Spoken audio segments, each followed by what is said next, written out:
Welcome back, guys. Or if you're new here, this is Automotive Anonymous, and that's the brand new Toyota Camry. But more specifically, it's an XSE, so it's the apex or the highest trim level of the all-new 9th generation Toyota Camry, and it's in one of my favorite Toyota colors, named Wind Chill Pearl, which looks really fantastic in person. There's a lot of metallic flake in the paint, but while this is one of the most interesting new hybrid sedans on the market today, it's not perfect. So today we're going to talk about the good, the bad, and the ugly to help you at home decide if it might be the right sedan for you, or if you should leave it at the lot and look at the other sedan competition. So today you can expect to see a walk around, all the specs, initial driving impressions, 0 to 60 on GPS, and then my final thoughts. And huge thanks to Twin Falls Chevy in Southern Idaho for letting me borrow this one for the day.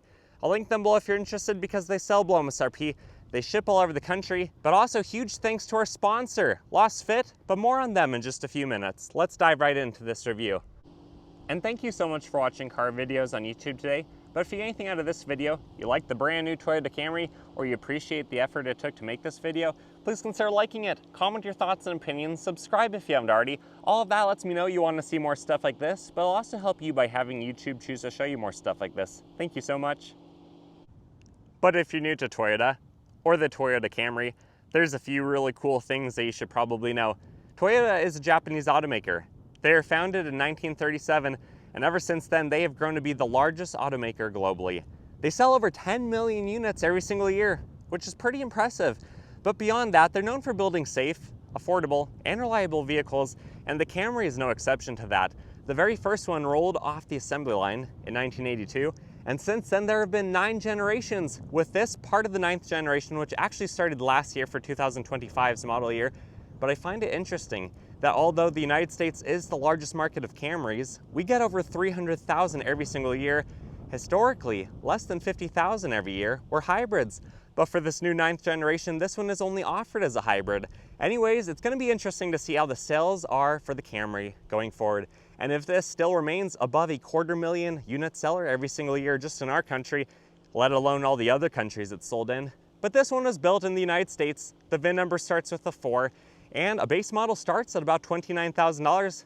But this is far from the base model.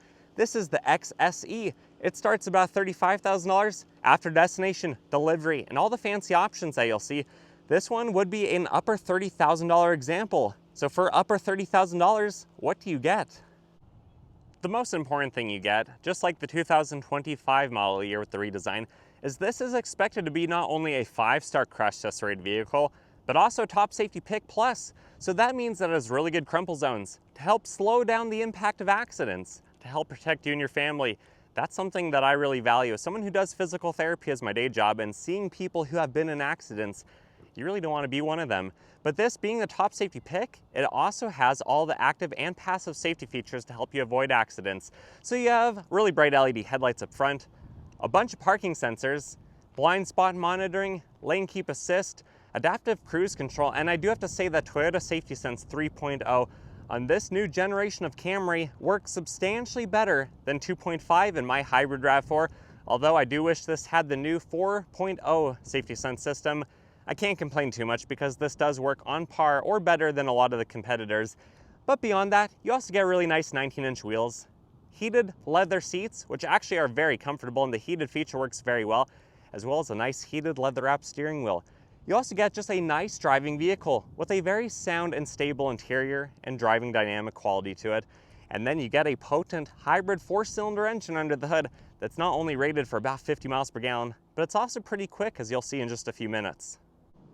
And since it's been over a year since I've driven a Toyota Camry, I forgot how pleasant these were to drive. For being a mid-sized sedan, they handle really well. At highway and interstate speeds, they just feel stable and solid. But also around town, parking this thing, I imagine parking in your garage as well, fits really well, especially in this average size parking space right here.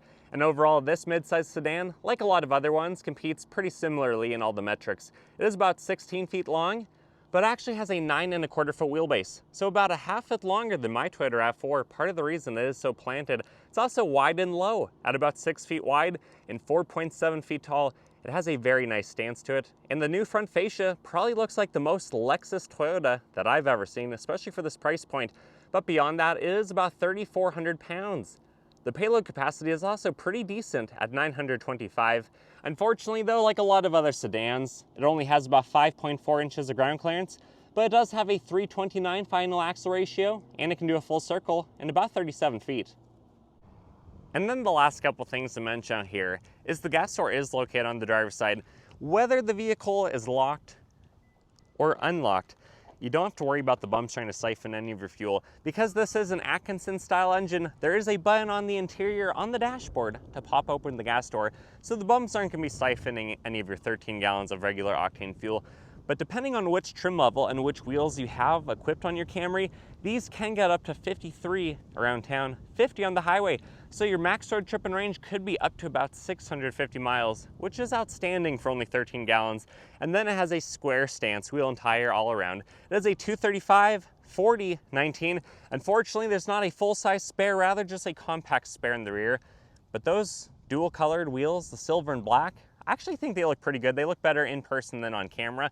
And then this is your key. You have, if we would focus, camera focus. We have lock, we have unlock, we have trunk release, we have panic button, and I'm curious to see if this will remote start, like my RAV4.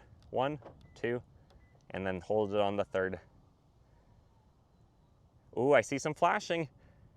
It's in EV mode, but it is lit up, it is turned on. So this does have the hidden remote start feature. But also, if you guys want to watch more hidden Toyota features, watch this video I made a couple months ago. One of my favorite features of these new Camrys is that after you do the remote start, the engine is still running or the vehicle is still turned on, just depending on how much juice it has in the battery pack. So unlike my RAV4, this one did not turn off when I opened the door, and that's a nice feature. Anyways, the window is actually pretty big for a mid-size sedan. You still have some of the cheaper synthetic door materials up here. Basically, that's just there to age well and to take all the UV rays. And then the door card, the armrest, those are nicer materials. You also have that accent piece right there. The speakers actually sound pretty decent for not being an upgraded system. You have the typical Toyota switches right there. Very small bottle and snack pocket. And then the dashboard actually has a knee airbag. Part of the reason it's a top safety pick plus. Also has the hood release, rubberized, hybrid, aluminum, and rubber pedals. And then you have all your controls right here, very similar to a lot of other Toyotas. Although I wish, like my RAV4, the heated steering wheel button was right there and not integrated next to the HVAC controls. But then you have a vent, you have the turn signal lighting stock, you have a leather-wrapped heated steering wheel, and this one even has paddle shifters for the 6 simulated gears from the CVT. And then you have tilt and tailscope features. You don't have any sunglass holders or power moonroof or anything on this one how it's spec'd, but you do have these really nice leather seats. This example is slightly used. It has a couple thousand miles, and these seats have held up overall pretty well. They're actually broken in very nicely. Not a ton of side lateral bolstering though. So around a corner, you can slide around, but they're actually very soft, very comfortable. And then you have powered features, and the heated features on these front seats actually get very hot. I like them a lot. But now we need to talk about the floor mats and today's sponsor, Lasfit. Today's sponsor is Lasfit, and unfortunately, I only have about 60 seconds to share with you why they are such a valuable company, why that is a name that you should know. If you own a car, if you're considering owning a car, or even a Camry or any other Toyota product like this, or honestly, basically any other vehicle that exists, check their website out. With code AA20, you get 20% off your order. That's anything you order. But ultimately, they are a company that cares. They are a smaller company without the overhead, but they make the quality products exceeding a lot of larger companies. They make floor mats. In fact, we have a set for our Forester and for our RAV4 Hybrid. And when I pulled out those factory floor mats, they were kind of sad. They were kind of pathetic in terms of the quality and the comparison, the coverage compared to the Lasfit. Just look at this. Look at how much more side support there is on the new Lasfit mats. They really cover and protect a lot more. So what happens if your slippery fingers drop a Slurpee? On these mats, it's gonna come up to the front, it's gonna come up to the sides, it's gonna go underneath the mat, get on the carpet. But on these new mats, you're basically covered. Or what happens if the kids in the back seat throw a bottle up front and the cap's not on? It's gonna spill everywhere. But if you have Lasfit mats, you can easily rinse them out, take them out, put them back in. The quality's higher, the protection is better, and there's a lot of reasons to consider them. Remember, 20% off your order. So if the basic full set of mats for a Camry like this, the front mats, the back mats, and the cargo mat costs like $180 to start out, after my code, it's gonna be closer to $150. So they are phenomenal. Check them out, use my code below. Thank you, Lasfit, for sponsoring this video. Sitting inside this new Camry is actually a very nice vehicle. The belt line of the vehicle isn't overly tall, so you don't feel claustrophobic. You have really good forward-facing visibility. The steering wheel, the leather, everything feels really high-end, and after driving around a lot, playing around with the paddle shifters, using the heated steering wheel, which is that button, using the heated seats, which are those buttons, this actually works really well. And best of all, you have Android Auto and Apple CarPlay wirelessly, in addition to this huge screen, which really doesn't block any visibility because it is so unusually horizontal or rectangular. It's not really a big square taking up your visibility, and that's appreciated. When you fire it up, because it's a hybrid, it comes to life, but it's in EV mode right now. That's the little indicator right there, so you really can't tell. I will say that the all-wheel drive electric motor only kicks on once you're already slipping. It doesn't kick on all the time, so that's part of the reason why these things can get such good mileage. In fact, this one has a lifetime average in the high 30s, and I imagine a lot of that is having fun because this is a fun powertrain. You can actually get a lot of use, a lot of power out of this thing, especially in this configuration, the lighter weight Camry, and it's a lot of fun to drive. But you have all of your HVAC climate controls, even though it might just be software and you can push these buttons for forever, they're not physically limited. You know, they work really well. Everything works quickly. You have some plugins, you have a wireless charger, extra storage, a couple cup holders. The backup camera right here actually works pretty good. Do the trajectory lines move? They do move. You have all of your drive modes, electronic parking brake, and then an actual substantially large center console. Up top, you really don't have a whole lot to talk about. You have LED lights on this one being a higher trim level. No sunglass holder or anything, but really good headroom. And honestly, this is a nice vehicle. I do wish that this actually slid out and just have the extension, but you do have an LED light right there, and that's appreciated too. With that said, let's turn it off and hop in the back. I do have to say that all the lines on the Camry look really good and certainly remind me of a Lexus, even from this angle. You just have a lot of subtle ones too that on this white chill paint you can really see, and then a little bit of a side skirt there, which is nice too. But when you open up the door handle, doors actually open up pretty wide, so I don't imagine it would be too difficult to get children, car seats, kennels for your pets, anything like that back here. The doors actually open up decently for being a midsize sedan.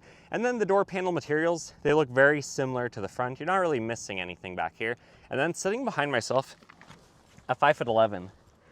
I mean, I might not have as much room as a larger vehicle, but for a sedan, for not even being a hatchback, this is really nice. All these materials feel like they're very durable, like they're gonna hold up well to your pets scratching and your kids kicking. Everything back here just seems like an old school Toyota. You have the armrest. It is kind of low. Those are angled the wrong way. They should be rotated 90 degrees so you can fit your arm and your cups. But overall, headroom is actually pretty decent. You can see there's a cutout right here for your head that follows the whole way back. And honestly, I'm having a pretty good time in the back of the Camry. I think the back of the Camry looks pretty good too. There's no roof rails or anything, but there is kind of the design language that you would see on a lot of other vehicles to kind of separate the side profile from the roof. You have a shark fin antenna. You have the third brake light. You have the most baby spoiler I've ever seen. It really just looks like it's 3M taped on. It probably is. But the paint color on this, the other black accents, and then the chrome for the badging actually looks really good. You also have dual exhausts on this one side, and the bumper, kind of like a diffuser. Everything honestly looks really well painted back here. And then there's a few ways you can get into it. You can push the button that's on the dashboard. You use the remote, but when the vehicle's running, the remote does not work. Or just use the button that's under here. It's basically underneath, where is it? It's right there between the R and the Y. And then back here, you will notice you have a very wide opening mouth.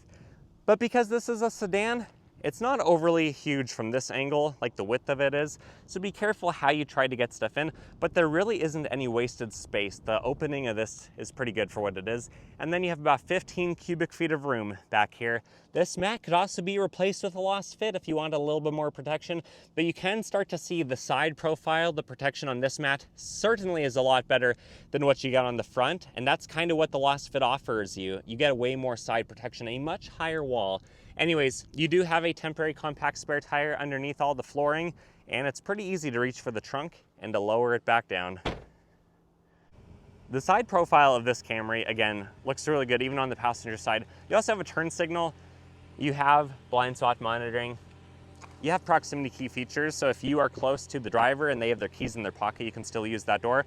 Door panel looks the same as the front. You still have a few power controls, although not as many as the front. Ultimately, the seat's comfortable. This one with a few thousand miles, these seats have really held up quite well. The backpack seems to be enjoying itself with the heated seats. I do wish that the Camry had transmission tunnel storage or above the glove box to give you a little bit more for the passengers. because the glove box is not huge and that's more meant for the driver's pamphlets and papers and registration. But with that said, let's come around to the front. I'll pop the hood and I'll show you what the hybrid 2.5 liter Camry engine looks like. Under the hood of this Camry is a 2.5 liter A25A variant of the hybrid current generation Toyota hybrid engine, and it's a really good one. You can see the reservoirs are on the periphery, pretty easy to identify. The battery on this is not up front because all the space is taken up with the hybrid system right there. You have an air filter, goes right into the baffling, right into the throttle body, and then into the 4 intake runners. And then you have the valve, the head. You can see where the camshafts would be on this dual head design. You have the exhaust manifold right there. This takes what kind of oil? 0W8. That's the thinnest oil that I've ever seen on a brand new car. Kind of interesting, but at least you still have the dipstick to check it yourself, make sure the levels are good. You have a fuse box right there. There's actually a decent amount of room to work on under the hood, but because this is the hybrid system, there's no alternator, there's no serpentine belt, there's an electronic AC compressor, and no starter. So kind of interesting. You might think, oh, a hybrid is so complex, but actually the hybrid system takes out a lot of complexity while adding some different complexity. But honestly, these seem to be basically a bulletproof engine, and this dual port and direct injection engine, which is not likely to build carbon on the back of the intake valves, might be the most reliable engine produced today for the year 2026. Even the transmission, the CVT, people hear that and they run away. Well, it's an eCVT. It has planetary gears. It doesn't just have a belt or a chain. It's a lot more built than that. It's so built, in fact, that when this thing is in reverse, it's always in EV mode for the reverse gear. So there's actually kind of less complexity to this eCVT. And that's part of the reason, actually that's about half the reason I bought a hybrid RAV4, because this might be the most reliable engine that you can buy these days. And that's pretty cool. But reliability is one thing. Let's see how this thing drives. Initial driving impressions of the brand new hybrid-only Camry. Let's get up to speed.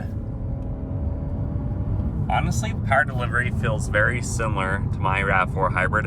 This might be just a tad quicker, but it feels very similar overall. Visibility up front is really good. The hood slopes down and it doesn't seem overly long. I do wish the side mirrors were a little bit bigger, but these front windows are actually overall fairly tall, so you can see out pretty well if you just turn your head.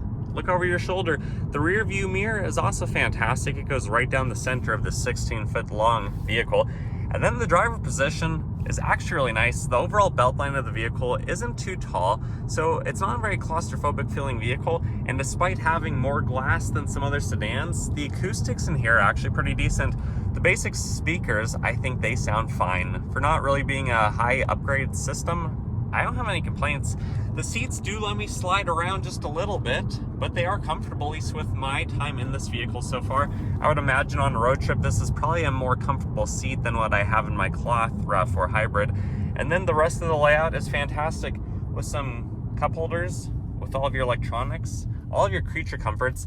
I do have to say the heated seats in this get hotter than my RAV4. And the steering wheel, it's hard to tell. It's very hot, but the one in mine gets pretty hot too, so I would say that's about a wash. And overall, I'm actually having a good time driving this vehicle. These, even if it's the all-wheel drive, it's mostly going to be a front-wheel drive sedan. So it kind of does feel like that when you are taking a little bit of a non-direct path at some speed, especially when you corner. You can tell that this is a front-wheel drive bias vehicle because the gas power portion of the powertrain is only powering the front wheels. At no point does the gas engine connect to the rear, and you can tell. But overall, these new Camrys are super sound. They feel very stable, very quiet. I know there's not a ton of wind out today compared to some other days I've filmed, but this is a very nice, luxurious experience, and I like it a lot. I'm not surprised why hundreds of thousands of people buy the Camry, and it's going to be very interesting to see how many people buy the finalized 2025 model year and these 2026s, because this feels like a very stout sedan. And starting under 30 grand, that's really not too bad given all that you're getting. Although this is a upper trim level, this is the highest one you can currently buy. The ABS certainly works well on the gravel. And then we can easily power out from the corner. Anyways, let's get to the private road and we'll do a 0 to 60. 0 to 60 in the brand new Camry Hybrid. Keep in mind, density altitude's 5,800 feet, so the gas portion of this powertrain is down on power up to probably about 20%. I have it in sport mode, traction is off. We'll do a brake rev and we'll see what happens.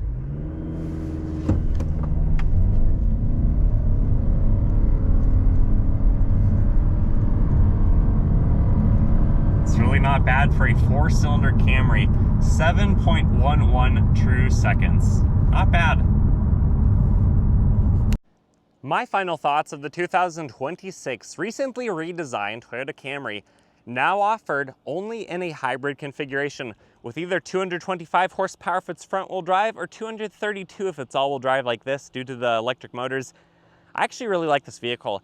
It surprised me how fun to drive it was. I do not think it's quite as fun in my opinion as the hybrid Civic. Having a few hundred pounds less weight, basically the same or better performance, that vehicle might be a little bit funner, but that's a compact. That's not a midsize like this. For this being a midsize that even loaded out like this costs less than $40,000, has the Toyota badge, meaning reliability, meaning resale value if you don't like it in most cases. I think this is a really cool offering. I am kind of confused and concerned why Toyota dropped the non-hybrids. Not everyone wants a hybrid. And because about 5 out of 6 of these sold in the past were non-hybrids every single year, I do think it's kind of interesting. We're gonna see how this holds up, but I'd love to know your thoughts and your opinions. Personally, I think it looks good. It was fun to drive for a sedan. It's not just boring. If it gets 50 miles per gallon, heck, if you have fun with it, driving it around a little bit more sporty-like, and you get 40 miles per gallon, I think that's a well worth trade-off. Honestly, it's probably the most reliable car that you can buy these days, or just about. You're welcome to argue that thought in the comments below. I'd love to hear your reasoning for that. But anyways, like this video if you got anything out of it. Subscribe, comment your thoughts. Huge thanks to Twin Full Chevy, and huge thanks to Lasfit, our sponsor today. Remember, 20% off an already very affordable product. Whatever that product is, quality is good, and I'm so glad that I'm partnered with them. But honestly, I'm also so glad that I have good mat protection now in both of our daily drivers. With that said, I wish you guys the best. I hope you take care, and until next time, see ya.